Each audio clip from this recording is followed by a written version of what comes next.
জনগণ মন আর আমার সোনার বাংলা, এক কবির লেখা দুই গান। বদলে যাওয়া বাংলাদেশ এবার জাতীয় সঙ্গীতটাও পাল্টে দেবার দাবি তোলা শুরু হয়ে গেছে। ভারতীয় দাসত্বের দিন শেষ, এটা নতুন প্রজন্মের নতুন বাংলাদেশ। ভারতীয় দাসত্বমুক্ত বাংলাদেশের মানুষ এবার গর্জে উঠেছে স্বাধীন বাংলাদেশে ভারতীয় দাসত্বের চিহ্ন এবং সংস্কৃতির বিরুদ্ধে। নতুন বাংলাদেশের নতুন প্রজন্ম এখন কারো ধার করা পরিচিতিকে নিয়ে চলতে চায় না, বরং গৌরবের সাথে নিজস্ব পরিচিতি গড়তে চায়। দেশের মানুষের পর এবার দেশকে দাসত্বমুক্ত করতে জাতীয় সঙ্গীত পরিবর্তনের জন্য আওয়াজ তুলেছে একাংশ দেশপ্রেমিক বাংলাদেশি। স্বাধীন বাংলাদেশের জাতীয় সঙ্গীত এক ভারতীয় কবির লেখা। সেই কবি আবার ঐতিহাসিকভাবে স্বাধীন বাংলার বিরোধিতাও করেছে। স্বাধীন গণতান্ত্রিক নতুন এই বাংলাদেশের মানুষ এখন তাই জাতীয় সঙ্গীতকে পরিবর্তনের কথা বলছে। তবে পশ্চিমবাংলার মিডিয়ার যেন এতে ঘুম হারাম হয়ে গিয়েছে। কোনোভাবেই মেনে নিতে পারছে না বাংলাদেশের জাতীয় সঙ্গীতের পরিবর্তনকে। বাংলাদেশ ধীরে ধীরে ভারতের সংস্কৃতির দাসত্ব থেকেও মুক্ত হয়ে যাচ্ছে।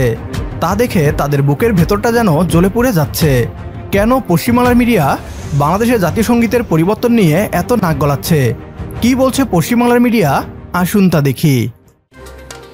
আজও যদি ক্রিকেটের মাঠে ভারত বাংলাদেশ মুখোমুখি হয়, তাহলে পরপর বেজে ওঠে জনগণ মন আর আমার সোনার বাংলা, এক কবির লেখা দুই গান, দুই দেশের জাতীয় সঙ্গীত। এই উদাহরণও তো সারা বিশ্বে আর কোথাও নেই। তবে কতদিন থাকবে জানি না, কারণ বদলে যাওয়া বাংলাদেশ এবার জাতীয় সঙ্গীতটাও পাল্টে দেবার দাবি তোলা শুরু হয়ে গেছে। দাবিটা তুলেছে জামায়াতে ইসলামী। তারা বিভিন্ন মানুষের মুখ দিয়ে কিছু যুক্তি ছড়িয়ে দেওয়ার চেষ্টা করছে, যেমন রবীন্দ্রনাথ ঠাকুর ভারতীয়, তার গান কেন বাংলাদেশের জাতীয় সঙ্গীত হবে? আর আমার সোনার বাংলা গানটি ইসলামী ভাবধারায় রচিত নয়।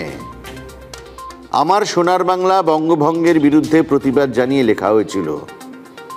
আজকে তাহলে আমরা সেই গান গেয়ে ভারতের পশ্চিমবঙ্গের সঙ্গে জুড়তে চাইছি, নাকি আরো কত কিছু ইত্যাদি ইত্যাদি।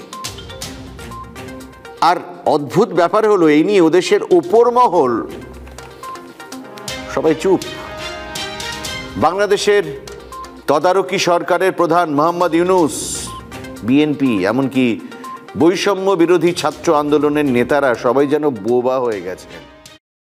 বাংলাদেশের জাতীয় সঙ্গীত পরিবর্তনের দাবি শুধু জামাতে ইসলামীর নয়, বরং দেশপ্রেমিক অধিকাংশ বাংলাদেশিই চায় এই পরিবর্তন।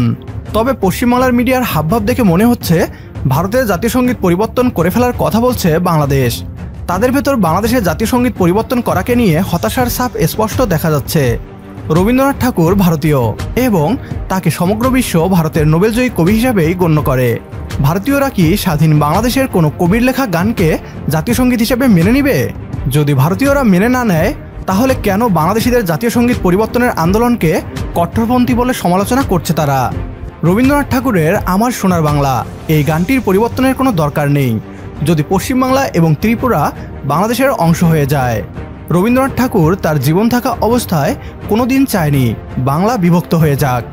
বাংলা ভাগের বিরোধিতা থেকেই তিনি আমার সোনার বাংলা এই গানটি রচনা করেন। পশ্চিমবাংলা এবং ত্রিপুরা বাংলাদেশের অংশ হয়ে গেলে এটি পরিবর্তনের প্রয়োজন পড়বে না। তখন রবীন্দ্রনাথ ঠাকুর আর ভারতীয় থাকবে না, বরং অবিভক্ত বাংলার নাগরিক হয়ে যাবেন।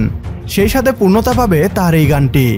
পশ্চিমবাংলা দাদারা এটি কখনো করবে না, কারণ তারা চায় বাংলাদেশ তাদের সাংস্কৃতিক গোলামি করতে থাকুক। রবীন্দ্রনাথ ঠাকুরের প্রতি আমাদের ভালোবাসা ও সম্মান আছে বলেই আমরা তার এই গানটির পূর্ণতা পাওয়ার কথা বলছি। আপনারা যেমন বাংলাদেশের অংশ হতে রাজি নন, আমরাও তেমনি স্বাধীন দেশে থেকে দিল্লির গোলামি করতে চাই না, হোক তা সাংস্কৃতিক গোলামি।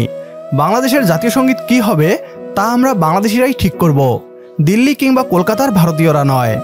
আমাদের সাথে যদি আপনিও একমত হন, তাহলে কমেন্ট বক্সে ইয়েস লিখে জানিয়ে দিন আমাদের। সেই সাথে ভিডিও শেয়ার করে দেখার সুযোগ করে দিন আপনার বন্ধুদের।